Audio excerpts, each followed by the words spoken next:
우리에게 은혜를 풍성하게 내려주시옵소서. 예수님의 이름으로 기도드리옵나이다. 우리가 예수를 믿는 목적에서 제일 중요한 게 뭘까 하는 거, 여러분은 뭐예요? 천국 가는 거죠. 천국 가는 거. 그래서 하나님 나라에 들어가려면, 그래서 우리가, 저도 이렇게 그동안 신앙생활 하면서 봐도 언제부터 제가 이렇게 확 열심을 내기 시작했냐면, 제가 나 천국 가는구나, 그거 깨달았을 때부터 이게 이제 이렇게 확 올라오더라고요. 그러니까 예수님이 나의 생명의 주인이구나. 그 다음에 예수님이 나를 구원해 주셨고 내가 구원을 받았구나. 그거를 아니까 그 다음부터는 이제 말씀이 진짜 이제 새롭게 다가오고, 그 다음부터 이제 주님께서 재헌신을 하게 돼서 지금까지 오긴 왔어요. 뭐 많은 열매는 없지만, 그렇지만 부단히 노력은 해오고 있어서 주님께서 지금 이제 느지막이 또 여러 축복들을 저에게 주시는데, 제일 큰 축복이 이 말씀의 축복인 것 같아요. 뭐 세상 것들은 다 어차피 지나가는 거고, 그래서 나이가 들면 지혜가 생기는 게 다른 지혜가 아니고 세상 게 별거 아니구나, 요거 깨닫는 지혜가 굉장히 큰 것 같아요. 젊을 때는 그 한 푼이 진짜 아쉽고 그러니까 거기에 많이 매달렸는데, 지금은 이제 거기서부터 상당한 자유함을 얻는 게, 제가 믿음이 좋아서 그런 것보다도 연륜이 그걸 해주는 것 같아요. 그것이 노인의 지혜가 아닌가. 근데 요즘에 이제 문명이 하도 발달해서 요즘 시대는 보니까 뭐 어디 가도 다 주제가 뭐예요? 뭐 AI잖아요. AI. 네. 그런데 저는 이제 AI 시대를 이제 맛보다가 갈 것 같은데, 여러분은 아마 AI 시대에 로봇과 함께 사는 새로운 세상을 이제 아마 체험하실 거 아닌가.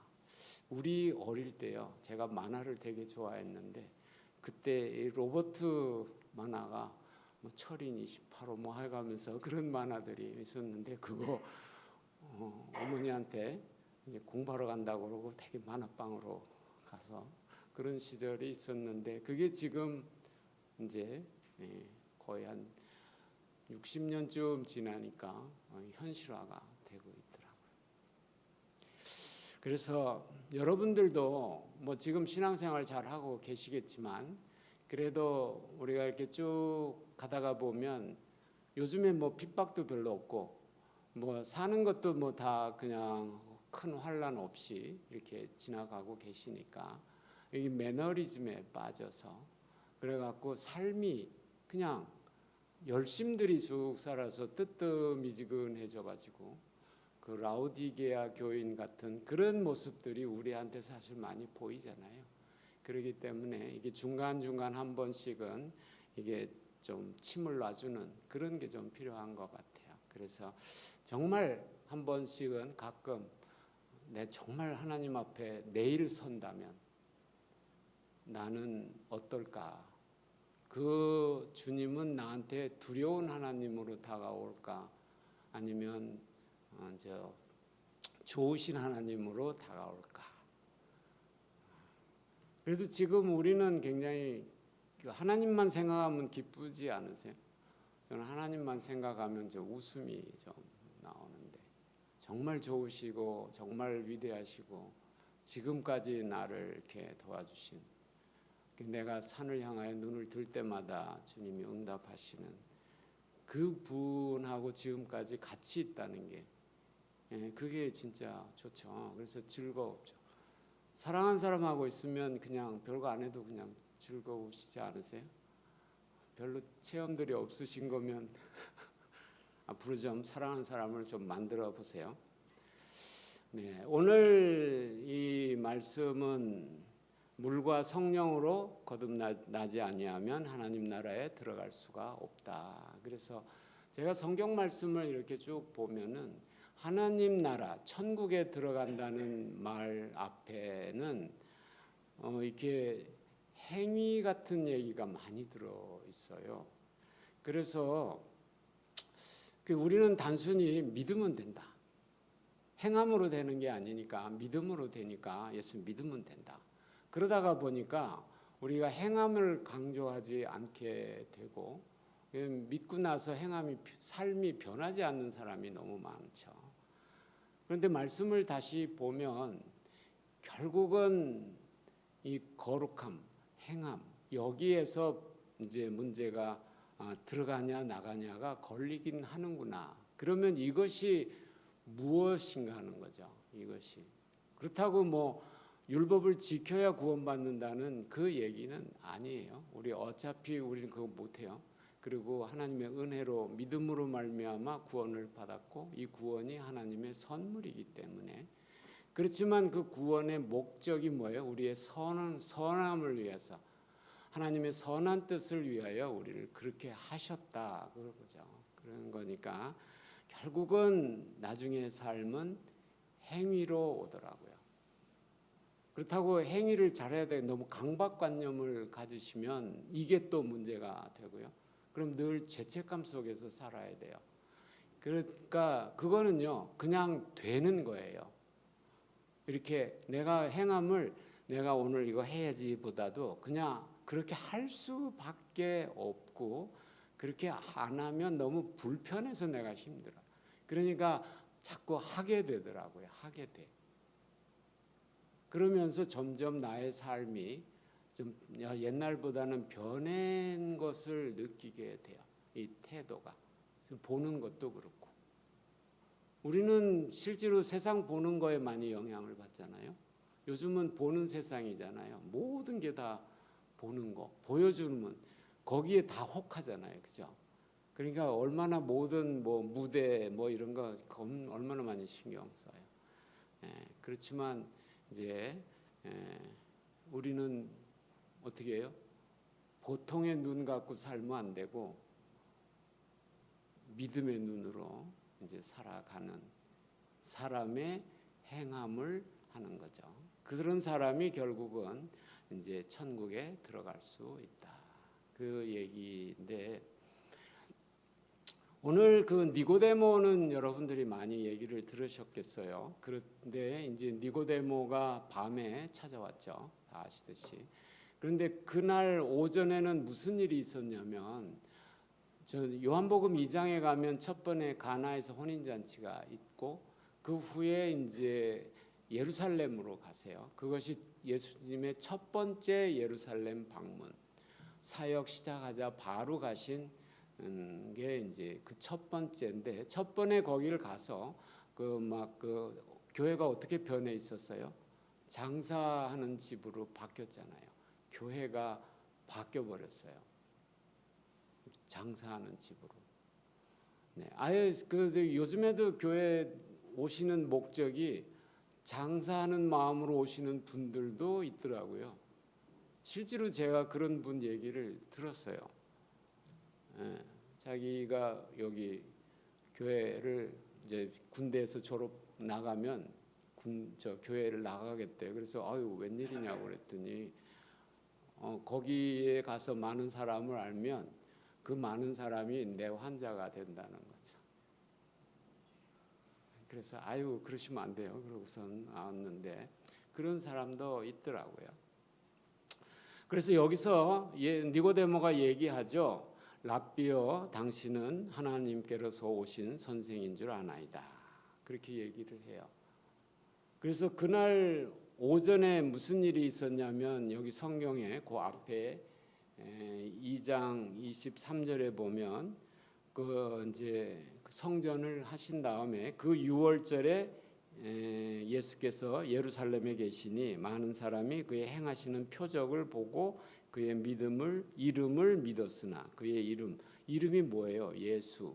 예수가 구원하신다 그러잖아요. 저희 백성을 저희 죄에서 구원할 그 이름이 예수잖아요. 그러니까 그 이름을 믿었다는 거죠. 그러니까 뭐예요? 그 이분이 예수, 그분이 이름에 걸맞게 우리를 구원하러 오신 그분이구나. 그거를 믿었다는 거죠. 표적을 보고 믿었으나 예수는 그의 몸을 그들을 의탁하지 않았다는 거죠. 그러니까 예수님은 그들에게 이렇게 그들의 영과 연합을 안 하셨어요. 그래갖고 의탁하지 않고 이제 그냥 오셨죠. 그러니까 이들의 믿음은 뭐예요? 구원받는 믿음은 아직 도달하지 못한 거죠. 그렇게 하고 그날 밤에 아마 그러니까 그날 니고데모도 신앙이 좋은 사람이니까 그리고 메시아를 기다리던 사람이니까 그 표적들을 보고 니고데모도 동의를 한 거죠. 아, 이 사람이 오실 그분이구나. 그 이름이 맞게 걸맞게 그 이름이 맞구나. 이분이 내가 기다리던 그분이구나. 그러니까 유대인들의 눈이 무서우니까 밤중에 이제 조용히 찾아왔죠. 그러면서 얘기한 거예요. 랍비여, 당신은 하나님께로부터 오신 선생인 줄 아나이다. 왜냐하면 이런 표적을 보니까 그럴 수밖에 없잖아요. 저도 처음에 예수님을 이렇게 믿게 되는 시작은 제가 성경을 보고 이거를 좀 반박해 보려고 하는데요. 왜냐하면 우리는 이제 과학을 좋아하니까 이건 비과학적이다. 그런 생각들이 많이 드니까. 그런데 이걸 계속 보니까요. 하나도 비과학적인 게 없어요. 그런데 그러면 뭐냐? 과학하고 좀 안 맞는 것은 아직 과학이 증명하지 못한 사실들은 많이 있는데 그렇다고 그게 비과학이냐? 그건 아니에요. 아직 풀어내지 못한 거예요. 지금 우리가 이 세계를 계속 파고 들어가지만 아직도 그 밑에 뭐가 있는지 모르죠. 지구 땅 밑에도 바로 밑에도 뭐가 있는지 아세요? 모르죠. 뭐가 있는지. 파다가 보면 뭐 이상한 게 나오기도 하잖아요. 모르죠. 과학도 그래요. 우리 배울 때는 뭐예요? 양자하고 전자만 있는 줄 알았더니 그 다음에 중성자가 나오더니 또 그 다음에 또 그 밑에 또 뭐가 있대. 끝도 없어요. 그러니까 성경은 비과학적인 게 아니고요. 과학이 아직 풀어내지 못한 진리들이 많은 책이 성경책이구나. 그리고 이게 논리적으로 부정해 보려고 해도 하나도 비논리적인 게 없어. 그래서 제가 이건 진짜다. 그렇게 해서 1차 제가 주님하고의 논쟁에서 항복했어요. 네, 그래서 여기도 니고데모도 그런 거죠. 그런데 뭐예요? 그런데 예수님은 뭐라고 그랬어요? 너는 하나님의 나라를 논할 자격도 없다. 그죠? 너는 그 능력도 없고 논할 자격도 없고 능력도 없어. 능력은 어떻게 해요? 거듭나지 않았기 때문에. 물과 성령으로 거듭나지 아직 않았기 때문에 너는 나를 봐도 껍데기만 보는 거야. 육신의 모습으로만 보는 거야. 나의 영적인 모습은 못 보고 있는 거죠. 네, 그래서 이렇게 고린도전서 2장 14절에 보면 육에 속한 사람은 하나님의 성령의 일들을 받지 아니하나니 그랬어요. 아직 니고데모는 육에 속해 있는 사람이죠. 이는 그것들이 그에게는 어리석게 보이며 또 그는 그것을 알 수도 없나니 그러한 일은 영적으로라야 분별. 그래서 사실 영분별의 은사는 성령의 은사죠. 그래서 성령이 없으면 영분별을 할 수 없고 이 말씀을 읽어도 이 영적인 의미를 깨닫지 못해요. 그러니까 그거는 그냥 책이에요. 이거는 그냥 그 사람에게는 그냥 책. 근데 우리에게는 정말 귀한 하나님의 말씀이죠. 이것이 이제 거듭난 자와 아닌 자의 차이, 눈이 바뀐 거예요.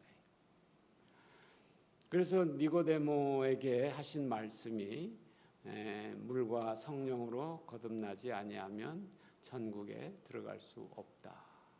그래서 이 물과 성령으로 거듭난다는 말이 이게 사람마다 성령은 뭐 별로 차이가 없는데요. 이 물에 관해서는 이걸 물을 어떻게 해석을 해야 되나 하는 것들이 이 설교하는 입장에서는 굉장히 어렵더라고요. 참 어려워요. 요한복음에 참 어려운 두 가지 말씀이 저를 많이 괴롭혔는데, 하나가 물과 성령으로 거듭나지 아니하면, 이때 물은 뭐냐? 이 말씀이라는 생각을 많이 했었어요. 그래서 베드로도 너희가 거듭난 것이 그 말씀으로 됐다, 이 말씀이 있어서 그렇게 생각을 했는데, 이제 다시 말씀을 보면서 이제는 좀 바뀌어서 이 물이 어떤 거구나 하는 거를 요즘은 다르게 생각하기 때문에 오늘 그거를 이제 나누려고 해요. 그래서 이것이 이제 구원의 이제 과정으로 물과 성령. 그래서 이거를 결론적으로 먼저 말씀드리면, 먼저 회개의 물 세례, 그 다음에 이제 능력의 인치심을 받는 성령 세례, 그죠? 이 성령을 받는다는 건 능력도 받지만 하나님이 인치시는 게, 하나님의 도장이 성령이에요. 그래서 성령이 안에 들어가시면 우리가 그때부터 이제 진짜 하나님의 자녀의 삶을 살 수가 있게 되고, 그 만약에 그렇지가 않으면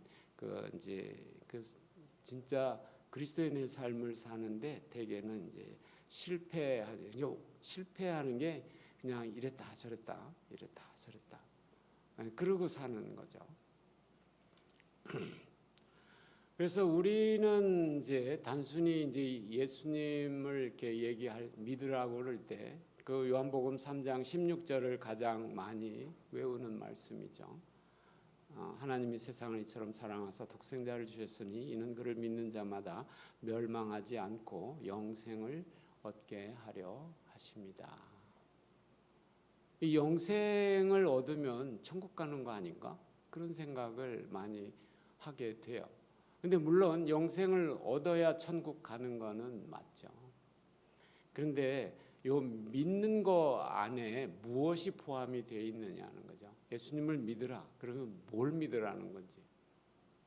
그런 것들이 아직 문제가 좀 남아 있는데, 여기에서는 3장 그 16절 앞에 14절 15절 보면은 모세가 광야에서 뱀을 든 것 같이 인자도 들려야 하리니 이는 그를 믿는 자마다 영생을 얻게 하리니. 여기서 영생하고 관련된 거는 뭐예요? 예수 그리스도의 십자가의 죽음, 그거를 내 것으로 받아들인 사람에게 뭐예요? 예수님 안에 있는 영생이 나한테 들어가는 거예요.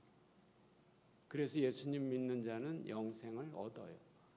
그런데 그것만 가지고 우리가 앞으로 남은 인생을 정말 예수님의 모습으로, 내가 변화된 모습으로 소위 성까지 살 수 있느냐 하는 것이 안 된다는 거죠. 그래서 나중에 주님이 우리를 찾으시는 거는요, 뭐냐면 주여 주여 하는 자 들어가는 게 아니잖아요. 뜻대로 하는 거. 우리가 우리 능력으로 뜻대로 할 수 있으면요, 구약 시대에 율법으로 구원받은 사람이 있어야 돼요. 그런데 성경에 보면 우리 힘으로 구약 말씀을 다 지켜서 하나님 앞에 의롭다고 구원받은 사람은 없죠. 네. 그러니까 그 아브라함도 뭘로 받았어요? 믿음으로 받았어요. 거기 아벨, 그 다음에 에녹, 쫙 히브리서에 나오는 모든 사람들이 뭐예요? 믿음으로 받았어요. 구약 시대에도 하나님을 믿음으로 받고 지금도 믿음으로 받는 거죠.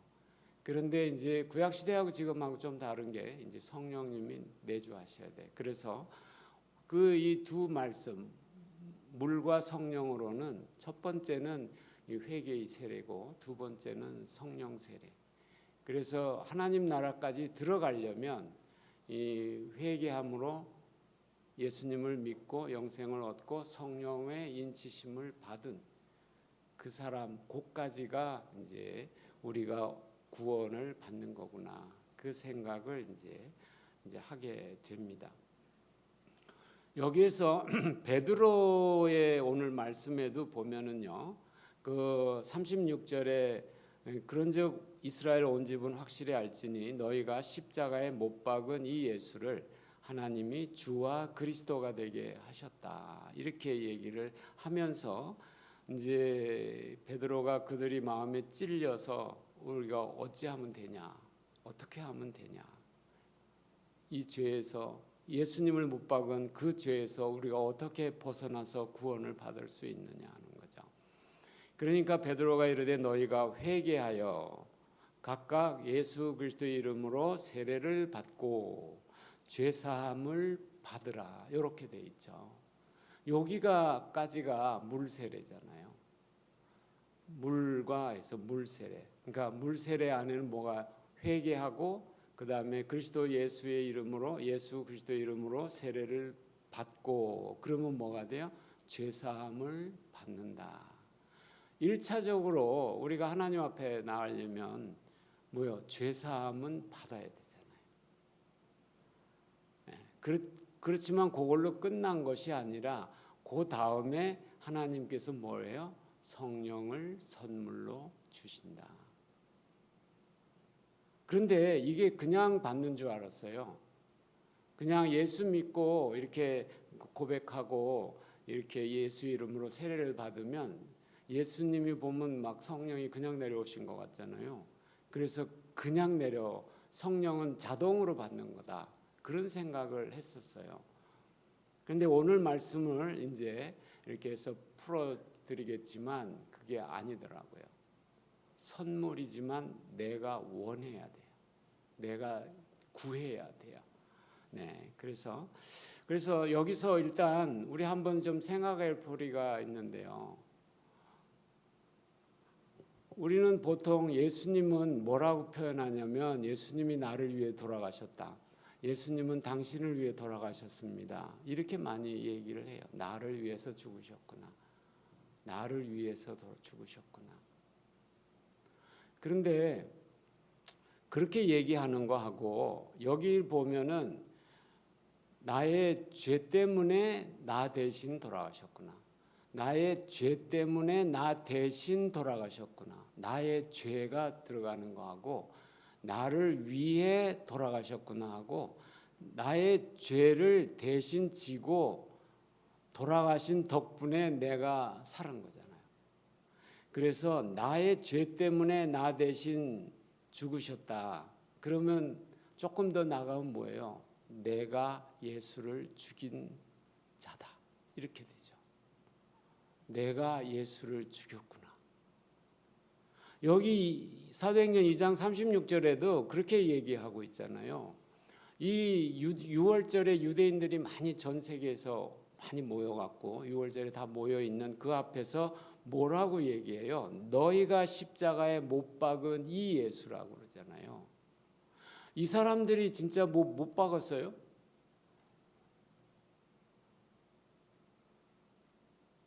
안 박았잖아요.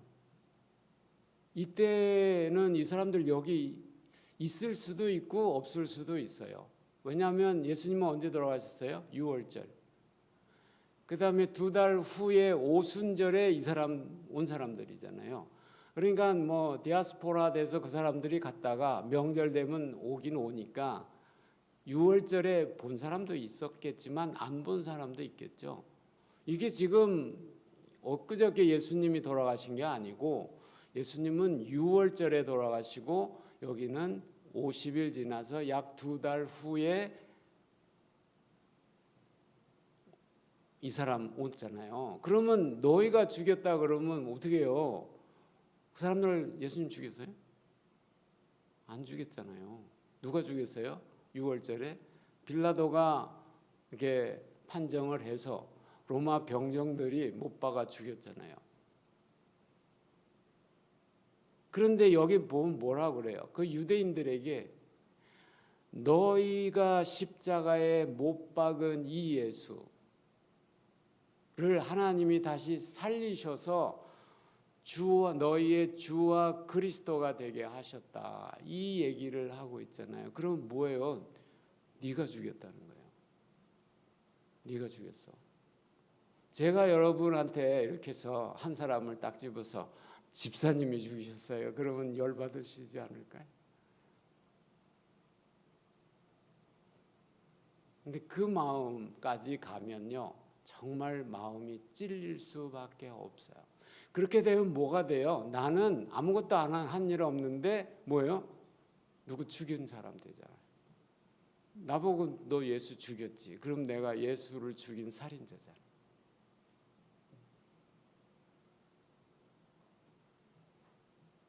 살인을 하고도 뻔데같이 살고 있잖아요.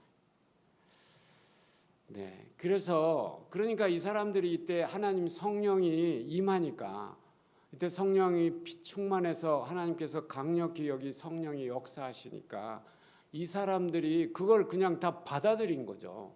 정말 내가 죽였구나. 내가 죽인 사람이 도대체 누구야?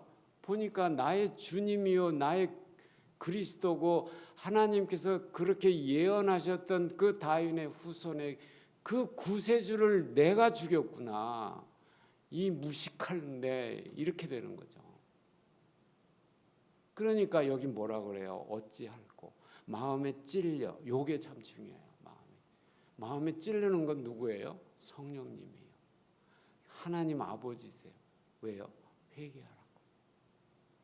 그래서 예수님께서도 나한테 오는 사람은 뭐예요? 아버지께서 나에게 인도하시는 사람, 아버지께 배운 사람이 나한테 온다. 그럼 내가 그를 절대로 버리지 않고 영접한다. 마지막 날에 그를 내가 살려준다. 이렇게 얘기를 하고 있어요. 근데 이 과정이 없이, 야, 예수 표적 보니까 대단해. 이 사람이 정말 대단한 사람이야. 그러고 쫓아다니면요, 예수님 안 보이면 이 사람들 어떨까요? 자기 원대로 안 해주면 어떡할까요? 다시 못 박죠. 다시 못 박죠. 그래서 여기 보면 먼저 뭐예요? 회개하는 거죠. 나의 죄를. 그러니까 예수님이 십자가에 못 박힌 거, 그 광야에서 그 뱀이 십자가에 달린 거, 다 같은 얘기죠. 그 죄. 그리고 보면 살았잖아요. 그래서 여기 보면 그 과정이 나오잖아요. 먼저 회개해라. 회개해라. 내가 예수님을 죽인 것을 회개하라. 그리고 그 사람이 나의 주요 그리스도라는 걸 받아들여라. 그 다음에 뭐예요? 하나님이 그렇게 하셨으니까 그걸 너희들이 하나님을 믿는 자라면 하나님이 하신 거 그대로 받아들이죠. 그러면 뭐예요? 주 예수의 이름으로 세례를 받는 거예요. 예수의 이름으로. 예수의 이름. 그러니까 세례는 뭐예요? 나 예수를 믿습니다. 마음으로만 이렇게 우리가 병 고치고 뭐 이런 거 할 때도요, 그냥 주님이 낫게 해주시겠지. 그리고 속으로만 생각하고 있으면 역사는 안 일어나요. 언제 일어나요?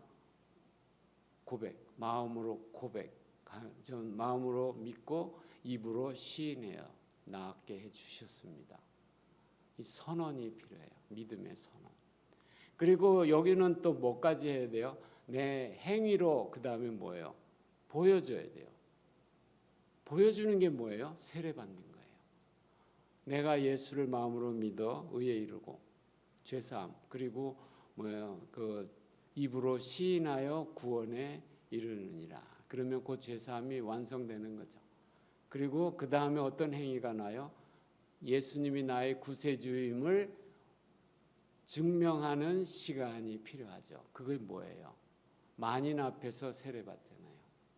그 세례가 자기 행위로 나타난 거예요. 믿는 행위가. 거기까지 가면 어떻게 해요? 제사함을 받는 거예요. 그러니까 마음으로 믿는 것만 갖고는 아무 역사가 아니라, 그냥 긍정하는 거 가지고는 역사가 아니에요. 입으로 시인하고 그 믿음으로 행함이 있어야 돼요. 그게 여기서 세례까지 가는 거죠. 그리하면 뭐예요? 성령을 선물로 받는다. 성령을 받으면. 성령을 받으면 뭐가 돼요? 성령의 은사들이 뭐예요? 지혜의 은사, 지식의 은사, 병 고치는 은사, 믿음의 은사, 뭐 방언, 예언, 통역, 뭐 영분별 다 오잖아요. 그것이 언제 와요? 성령이 온 다음에 그런 것이 눈이 떠지는 거예요. 눈이 떠져. 그래서 성령을 선물로 받지 못하신 분은 성령을 꼭 받으셔야 돼요. 그래서 이제 이렇게 될 때, 그래서 예수님, 내가 예수님을 죽였구나 하는 것이 깊이 오면요, 내가 죄에 대한 태도가 달라져요. 죄에 대한 태도. 어떤 것이 내가 이거 못 끊는데, 그리고 막 하고 싶어도 이것이 나를 죽일 뿐만 아니라 나의 부모까지 다 죽인다면, 이걸로 인해서 나는 부모가 위해서 대신 부모가 죽는다면 이거 할 사람이 없겠죠. 이게 거기까지 가면 죄가 그 다음부터는 미워져요. 미워져. 죄가 미워져. 그리고 어떤 때는 그걸 하고 있는 나도 미워져. 그런데 미움으로 끝나면 안 돼요. 그런데 다시 주님께 자백하고 용서를 받으면 얼마든지 70번씩 7번이라도 하죠. 그 죄에 대한 태도가 이제 달라집니다. 그래서 서론이 좀 길었는데요. 그래서 오늘은 그래서 이제 성령을까지, 그래서 이제 물과 성령으로가 하나가 회개의 세례요, 하나가 성령의 세례까지 와야 비로소 우리가 영의 세계도 볼 수 있고 하나님의 그 나라를 향하여 믿음으로 걸어갈 수가 있다. 그것이 온전히 거듭난 사람이다. 그 얘기를 하는 거죠. 그것이 온전한 구원이 되는 거다.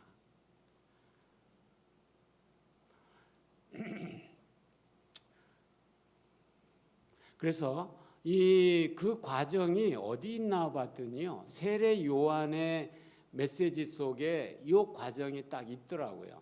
그 예수님께서 세례 요한과의 관계 속에서 그것이 나타나 있어요. 그래서 보면 하나님께서 우리의 이 복음을 위해서 마지막 날에 두 사람을 예비해 놓으셨어요.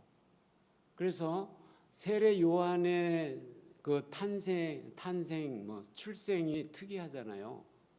제사장의 아들이고, 거기도 아브라함의 그 아들처럼 이삭처럼 나이 늙어서 거의 소망이 없는 그 엘리사벳의 몸에서 나왔잖아요. 단 그러나 아버지가 있어요. 아브라함의 이삭처럼. 네. 그런데 그 세례 요한은 제사장의 아들이고, 그리고 그 내용을 그날 너무 늦게 나와서 이 사람이 어떻게 됐나? 원래 지성소에 들어가서 오래 있으면요, 되게 죽는 일이 있어갖고, 원래 그래서 옷에 긴 거를 메고 들어가요. 긴 끈을, 뭐 신화에 나오는 무슨 실 끊고 어디 들어가서 누구 죽인 것처럼 이렇게 그렇게 하고 들어가요. 그래서 밖에서 이제 성소에서 기다리다가 지성소에 들어간 사람이 안 나오고 오래되면 뭐가요? 일났구나. 하나님이 진노해서 얘를 죽였구나. 그러면은 그 사람이 막 들어갈 수 있어요? 없어요? 못 들어가죠. 그러니까 줄로 이렇게 시체를 끌어내는 거예요. 근데 이 사가랴는 이제 오래돼서 무슨 일이 있나 하고 그 제사장들이 궁금할 거 아니에요. 그런데 보니까 벙어리가 돼서 나왔어. 죽지는 않고. 네, 그 일이 있었고, 그 다음 얼마 후에 엘리사벳이 낳고, 그 다음에 엘리사벳이 또 애를 낳았어. 근데 이름을 또 지었는데 그 학렬을 따르지 않고 특별 학렬을 따라 예수님 학렬 새 요한이다. 그래서 이제 됐죠. 그래서 출생이 특이해요. 그래서 그 사람이 뭐야? 이사야의 예언에 있죠. 이사야가 말씀하시되 광야에 소리가 있다. 그거 벌써 예언된 그 사람. 그 다음에 또 한 분이 뭐예요? 예수 그리스도의 출생도 특이하죠. 그건 처녀가 잉태해서 알을 낳았잖아요. 하나님의 아들을 낳았잖아요. 그런데 그때는 비밀리에 하셨죠. 비밀리에 아무도 모르게. 그래서 외양간에서 나시고 목자들에게 살살 얘기하고, 그리고 뭐예요? 그거 알면 어떻게 돼요? 딱 예루살렘으로 저 나사렛에서 오는 날, 그날 헤롯이 지키고 있다가 마리아를 죽였겠죠. 그래서 그때는 알릴 수 없어요. 그 대신 한 사람을 명확하게 알림해서 이스라엘 백성들 제사장까지도 이 특별한 사람으로 인정을 해서, 그래서 이 사람들이 어디로 와요? 광야까지 그 세례 요한의 말을 들으려고 오는 거예요. 그 외침이 뭐예요? 마태복음에서 회개하라, 천국이 가까이 왔다. 하나님 나라가 왔다. 다른 말로 하면 너희의 왕이 왔다. 너희의 주가 왔다. 새로운 나라. 그러니까 어떻게 그동안에 어두운 사단의 나라에서 하나님의 나라로 돌아와라. 그것이 회개예요. 그것이 천국이 왔으니까 거기서 나와라. 뭐예요? 세상 그 헤롯이 다스리는 그 도시에서 어디로 나와요? 광야로 나와라는 거죠. 이스라엘 백성이 애굽 땅에서 홍해를 건너서 광야로 나왔죠. 그래서 어디로 가기 위해서? 가나안 땅. 그런데 진정한 구원은 뭐예요?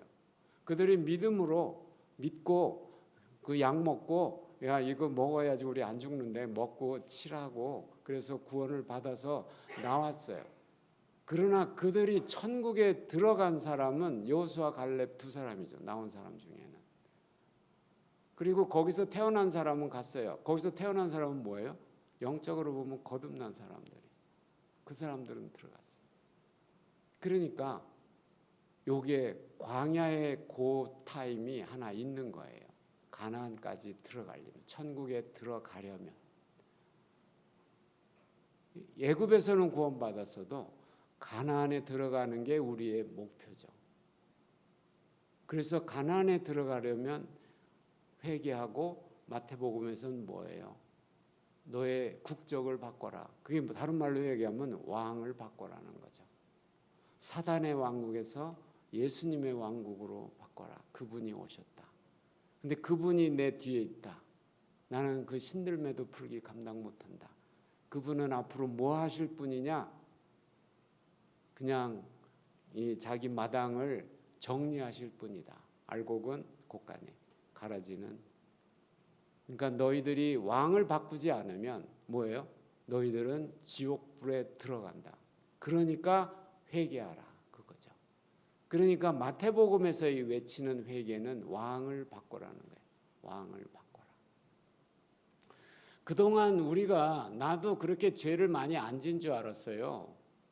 뭐 그동안 사는 게 별로 생각보다 그렇게 굴곡이 크게 망해가지고 막 죽을 등 이런 거 없이, 어머니는 고생을 하셨는데, 어머니는 저 하나 키우느라고 고생을 하셨는데, 근데 저는 그냥 다행히 공부가 좀 돼가지고 지금까지 사실은 그냥 평탄하게 왔죠. 감사한데, 그래서 뭐 이렇게 왕을 바꾸어야 되는 건지 뭐 이런 거, 교회는 뭐 열심히 다녔어요. 그래도 왕을 바꾸고 이런 얘기는 별로 들어본 적도 없고, 그 다음에 그냥 대충 살고 뭐 특별히 나쁜 짓 안 하고 지금까지 이렇게 오면인데, 여기 보면 그러면 나는 죄인인가 아닌가예요. 근데 모든 사람이 죄를 범해서 하나님의 영광에 이르지 못했다. 모든 사람이 죄를 범해서 죄인인 것도 있는데요. 그 죄를 범하기 전에 뭐가 있어야 돼요? 내 마음이 변해야 돼요. 그래서 산상수, 율법은 행위로 판단하지만 하나님의 율법인 산상수는 마음으로 판단하잖아요. 그래서 내가 마음을 다스리지 못하면요, 나는 죄를 지을 수밖에 없어서, 예수님은 분노를 살인죄로 취급하고 음란한 생각을 그냥 더 나쁜 걸로 생각하는 거죠. 탐심을 도둑질로 생각하는 거죠. 왜냐하면 계속 분노하고 있으면 그 사람 뭐 때려잡을 거 아니에요. 그죠? 한 여자를 계속 들여다보고 있으면 어느 날 기회를 볼 거 아니에요. 어떤 물건이 있는데 정말 그 갖고 싶은 게 있으면 사람 안 볼 때를 기다릴 거 아니에요. 그죠? 여기. 그래서 여기가 해결이 안 되면, 그래서 예수님이요, 내 안에 들어와서 마음을 딱 잡고 쥐어잡고 딱 있으셔야 돼요. 네, 그래서 여기서 이제 세례를 베풀고요. 여기 이제 광야라는 게, 아유 시간이 많이. 광야라는 게 히브리 말로는요, 그 뜻이 두 가지가 있어요. 광야 그러면 우리는 아무것도 없는 광야를 생각하잖아요. 그런데 또 한 가지가 있는 게 뭐냐면 말한다는 말이 있어요. 말한다는 뜻. 광야에 가면 말이 들려요. 그러니까 광야에 가면 광야에 외치는 자의 소리가 있어. 그 소리가 들리는 거예요. 소리. 그러니까 내가 언제 하나님의 소리가 들리냐면요, 내가 적막강산에 아무것도 안 보일 때, 사망의 음침한 골짜기로 내가 들어갔구나 할 때, 그때 귀가 열려요. 보아도 아무것도 안 보이니까, 희망이 없으니까. 그러니까 그때 뭐가요? 소리가 들려요. 소리가. 그게 광야의 소리예요. 그래서 다들 광야로 나오라고 그런 거죠. 광야에서 소리하니까 다들 궁금하잖아요. 자기가 그 제사장의 아들이 나중에 어떻게 될지 너무 궁금했는데 도심엔 안 나타나. 그리고 그 광야에서만 소리만 빽빽 질러. 그런데 마이크도 없지, 유튜브도 없지, 볼 수도 없고 들을 수도 없어. 그럼 어떻게 돼요? 가야죠. 그래서 가서 들으니까 무슨 소리예요? 회개하라, 천국이 왔다. 너희들 그대로 회개하지 않으면 지옥불에 들어간다. 빨리 왕을 믿어라. 새로운 왕이 나타났다. 이렇게 하죠. 네, 그것이 이제 마태복음에 나타난 회개예요. 회개는 첫 번째가 내 주인을 바꾸는 거. 그래서 내가 죄를 안 진 것 같아도요, 내가 그동안 내 마음대로 살았잖아요. 하나님하고 관계를 안 하고 내 마음대로 살면 그게 뭐예요? 죄죠. 왜냐하면 하나님을 왕으로 삼고 산 게 아니니까. 내가 내 마음대로 살았으니까. 그게 다 죄예요. 그러니까 우리가 하나님하고 상관없이 살면은 다 죄인이더라고요. 그리고 어떻게 또 실제로 죄도 져요. 네, 죄인이니까. 네, 제가 그 뭐 욕심을 이길 수 있겠어요? 안 되죠. 네, 그리고 예수님께서 이제 나오니까 이제 그걸 거부하잖아요. 왜냐하면 왕이 나타났잖아요. 세례 요한은 이미 예수님을 알았잖아요. 그게 요한복음에 가면 고백이 나오죠. 알았잖아요. 그러니까 거부한 거죠. 하나님 앞에서 자기가 섰으니까, 자기가 하나님 종인데, 그러니까 그게 하라고 해서 예수님이 우리 인간의 구원의 과정, 죄인이 어떻게 이 구원을 받고 거듭나는 그 과정, 그래서 그 성령이 임하신 이후에 그 다음부터 사역을 하셨죠. 하나님의 일을 했어요. 그래서 마가복음에 보면은요, 이 또 세례 요한이 광야에 이르러 제사함을 받게 하는 회개의 세례를 전파했다. 그래서 여기서 보면은 아까 회개하라 천국이 왔다 이렇게 안 하잖아요. 죄사함을 받게 하는 회개의 세례라고 그랬어요. 요거는 여기는 자기가 우리가 왕으로 모시고 가도 우리가 계속 내가 욕심이 막 세지거나 내가 진짜 하고 싶은 거 있거나 내가 이것이 죄라고 생각하지 않거나 하면은 그냥 뭘 하잖아요. 예, 그런 것들이 나중에 보니까 내가 진짜 잘못했네. 말 실수도 했네. 뭐 이런 것들도 많아요. 그러면은 어떻게 해요? 죄 사함을 받게 하는 회개. 여기에 회개는 나의 죄를 예수님께 고백하는 회개예요. 그래서 회개는 두 가지가 있고 1차적으로는 나의 주인을 바꿔야 되고요. 그래야 생명이 나한테 오고, 그 다음에 내가 그게 돼도 내가 육신이 연약해서 범죄할 수도 있고 실수할 수도 있고, 그러니까 그때는 계속 우리는 죄 사함을 받는 회개를 또 해야 돼요. 그러니까 요거는 이제 영어로 얘기하면 이 confession이 되고 자백. 그래서 자백하면 저는 미쁘시고 그러사 우리 죄를 사하시고 불의에서 깨끗하게 해주시잖아요. 그러니까 요게 마가복음이죠.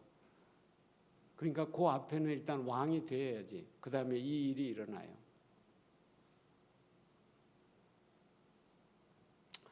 네, 그 여기 마가복음에도 예수님은 저 세례 받고 아무 일도 없이 바로 성령이 임하세요.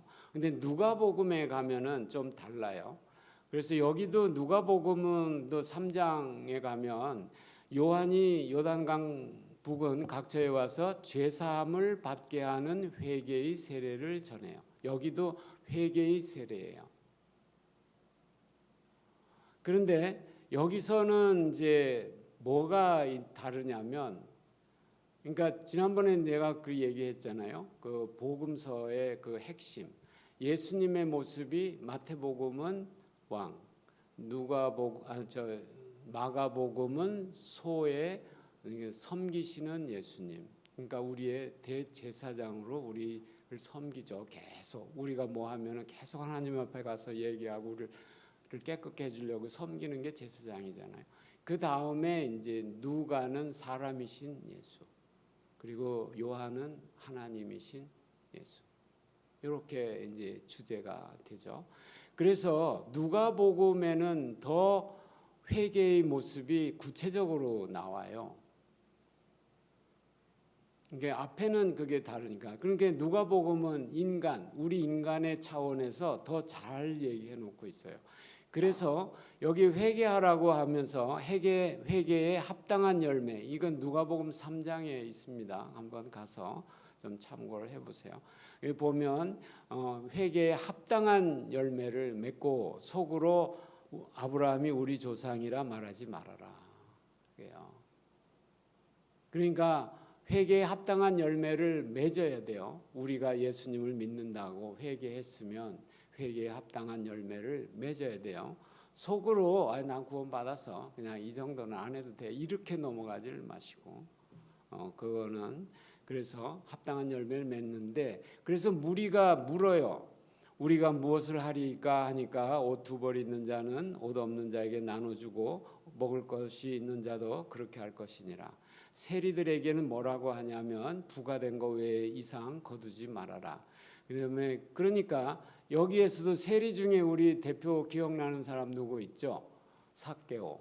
그런데 나중에 뭐라고 그랬어요? 내가 토색한 것이 있으면 4배를 갚겠다, 이렇게 얘기를 했죠. 그러니까 회개한 사람을 만나면요, 그 사람도 예수를 만나는 거예요. 보세요. 삭개오가 내가 이제 토색한 사람을 이제 했겠죠. 뭐 예수님하고 약속을 했는데 안 했겠어요? 그렇게 쭉 봤어. 내가 그동안 떼어먹은 거. 그런데 우리 집사님한테 가서는 사실 로마에서 부과한 세금이 100원이었어. 그런데 가서 당신은 1,000원을 내시오, 이렇게 한 거죠. 그럼 뭐 할 수 있어요? 이제 집사님 1,000원 낸 거죠. 그래서 이제 그동안 이제 삭개오가 잘 먹고 잘 살았죠, 부자로. 그런데 사람들은 욕 많이 했죠. 저 도둑놈 그러고. 그런데 어느 날 예수님을 만나고 그게 마음에 부담이 많이 된 거죠. 죄를 사해 주신 그분이 오셨대. 그러니까 뭐 나무에 올라가서라도 만나게 된 거 예수님은 이미 아셨죠. 예, 그래갖고 예수님한테 고백을 하잖아요. 그러니까 이 집에 구원이 왔다. 보세요. 제가 이제 원래는 100원인데 제가 1,000원을 받았어. 그래가지고 나중에 이제 회개하니까 집사님 생각이 난 거죠. 집사님한테 내가 그때 이거 떼어먹었는데, 그때 이거 잘못했는데. 그래가지고 근데 100원인데 1,000원을 가져왔잖아요. 그럼 내가 900원을 더 가져왔죠. 그러면 900원의 4배를 갚으면은 3,600원. 그러니까 어느 날 뜬금없이 삭개오가 오더니 제가 삭개오면 가서 집사님 그때 제가 돈을 너무 땡겨 먹었어요.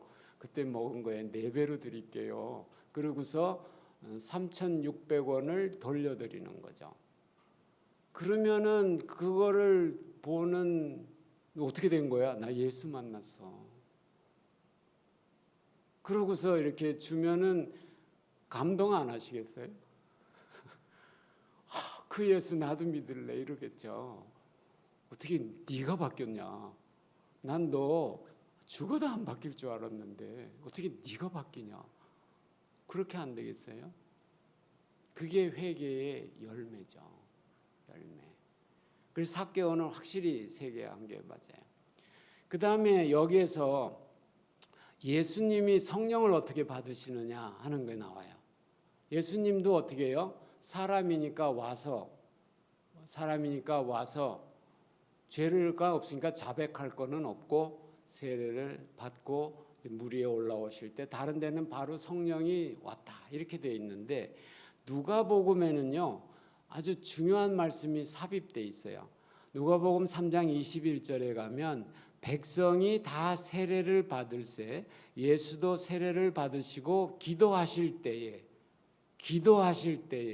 하늘이 열리며 성령이 비둘기 같은 형태를 그에 강림하시더니 하늘로부터 소리가 나기를 너는 내 사랑하는 아들이라 내가 너를 기뻐하노라 이러죠. 그러니까 우리가 언제 하나님한테 너는 내 사랑하는 아들이다. 내가 너를 기뻐한다는 말을 언제 듣게 되느냐 이거예요. 그 메시지가 성령을 주시는 거예요. 그래서 우리가 예수만 믿고 이 성령을 받지 못한 상태로 있으면요, 대개 신앙이 좌절돼서 안 되고 이 성령을 확실하게 받으면 그러면은 그 다음부터는 바뀌어요. 그래서 삭개오도 성경에는 안 나왔어도 그 후에 성령 분명히 받았을 거예요. 그리고 다시 그 옛날 세리로 돌아가지 않았을 거예요. 그래서 여기가 우리가 그냥 회개의 세례, 죄사함 이 정도까지는 되게 약하고 그래서 물과 성령이 꼭 들어가야 되는 거다. 여기도 보면 기도하실 때 우리가 예수님이 사건이 좀 다를 때도 있어요. 그러니까 마태복음의 산상수훈은 산에서 하셨는데 누가복음의 산상수훈은 평지에서 하시고 이 머리에 기름 붓는 여자도 세 사람이 나와요. 그것도 신학적으로 하나냐 둘이냐 셋이냐 그러고 있는데 저는 세 번이라고 믿어요. 그러나 그거 다 틀려요. 그래서 그걸 부어도 마태복음에는 여자가 어디에 붓냐면요 머리에 부어요. 왕이니까. 그런데요 요한복음의 마지막에 가면은 그 6월절에 마리아가 예수님을 붓죠. 그때는요 발에다가 부어요. 왜요? 이분은 나의 하나님이니까. 그래서 이게 같은 사건 같은데요. 그때 그 예수님에 대한 그게 달라요. 그래서 그렇게 보시면 이 복음서를 읽을 때 좀 새로운 거를 좀 얻으실 수가 있을 거예요. 그래서 그런데 예수님 세례는 한 번밖에 안 했어요. 이거는 한 사건이고 이것이 전체 모여지지만 그렇지만 이 내용을 하나님께서 감동하신 사람들이 하나님께서 여기는 요거까지만 써라. 요건 여기 써라. 요건 여기 써라. 여긴 여기 써라. 그래서 사도 세례 요한의 이야기가 사복음서에 다 나오지만 메시지가 다 틀려요. 그래서 요한복음에는 예수님께 세례 주는 얘기도 안 나오잖아요. 안 나와요. 그는 이미 하나님이시니까. 그런데 마태, 마가, 누가는 인성을 가지신 예수님이니까. 그러니까 우리는 인간이니까 어떻게 해요? 이 예수님의 구원의 그대로 가서 어디까지 가야 돼요? 성령 세례까지 올 때 그때 너는 내 사랑하는 아들이다. 내가 너를 기뻐한다.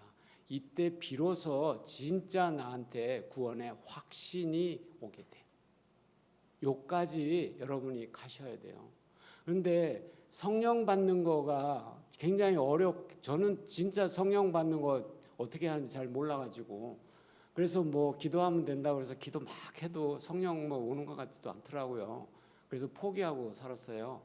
그러다가 하다 보니까 너무 잘 안 돼서 사역도 안 되고, 그러니까 이거 성령을 진짜 받아야 되겠고, 그래서 다시 기도하기 시작하니까 한 달 후에 사인이 보이더라고요. 그래서 지금은 이제 더 좋죠. 더 확신이 왔죠. 옛날은 말씀만 해서 확신이 왔는데 지금은 이제 성령님하고 함께 있으니까 더 확신이 오죠. 그래서 여러분도 근데 여기 보면 뭐예요? 기도하시고 받아요. 그러니까 바로 떨어지는 게 아니고 내가 성령님을 주세요 하고 하나님께 기도해야 성령님이 선물로 주시는 거예요. 그래서 누가복음 11장이 그 기도의 장이거든요. 기도가 쭉 나와요. 거기 주기도문도 나오고 구하라 주실 거예요 나오고, 그 밑에 뭐가 나오는 따라 나오는 뭐예요? 마태복음은 너희가 악할지라도 자식이 좋은 걸 줄 걸 7장에 좋은 걸 줄 줄 알거든 하물며 하늘에 계신 아버지께서 좋은 것으로 주지 않겠느냐 그렇게 말씀하시는데, 누가복음에는 뭐예요? 하물며 하나님께서 너희 악할자라도 그런데 너희에게 성령을 주시지 않겠느냐, 기도하라는 거죠. 예수님도 기도한 후에 받으셨고, 그리고 계속 나오는 게 가장 하나님이 우리에게 주시고 싶은 게 뭐냐면요, 뭐 같아요? 하나님이 우리에게 주시고 싶은 거는요, 딱 보면 두 가지고 그냥 하나 더 추가하면 세 가지예요. 그 셋이 뭐냐면요, 예수 그리스도와 성령님이에요. 하나님이 우리에게 주시고 싶은 거, 가장 주시고 싶은 게요, 예수 그리스도를 나한테 주신 거예요. 그 다음에 이제 예수를 받고 나니까 그 다음에 뭐예요? 성령님을 주시는 거예요. 그러면요, 다 줬어요. 뭐 더 받고 싶으세요? 예수 그리스도와 성령님이 내 안에 계시면 다 받은 건데, 거기다 하나 추가되는 건 뭐예요? 영생. 아버지는요, 나에게 생명을 주셨어요. 그래서 아버지는 나에게 생명을 주시고, 그 다음에 생명을 주시기 위해서 그리고 그 생명이 유지돼서 나의 삶이 끝까지 갈 때까지 가기 하려면 또 성령이 필요하죠. 생명을 주려면 예수님이 필요하고, 그 다음에 끝까지 그 능력을 가지고 가게 하려면, 하나님 자녀의 삶을 살아가려면 성령이 필요하죠. 그래서 여기 뭐예요? 누가복음은 사람이잖아요. 우리 사람은요, 예수님도 사람으로 이때는 하시니까 우리는 기도해. 그래서 누가복음에는요, 예수님이 기도하시는 얘기가 굉장히 많아요. 비유도, 기도하는 비유, 과부의 기도의 비유까지 있잖아요. 그 누가복음밖에 없잖아요. 그런데 예수님이 기도하시는 것도요, 굉장히 많아요. 그냥 마태, 마가는 보면은 그냥 막 일을 하셔. 그냥 마태복음에는 그냥 산에 올라가셨다 뭐 이렇게도 하는데, 기도하시러 변화산에 가도요 그냥 하는데, 변화산에 가도 누가복음에는 어떻게 나오냐면 기도하실 때에 그 몸이 변했다고 써 있어요. 그래서 누가복음에 오면 우리가 하나님의 자녀로서 이 세상을 살아가고 승리하는 삶을 살아가려면요, 성령 받아야 되고요, 그 다음에 기도 열심히 해야 돼요.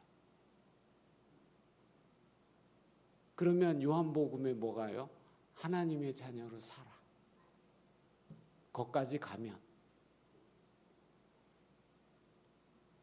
그렇게 복음서에 그거고요. 그 다음에 구원도 그 스토리에 맞춰져서 가고 있고요.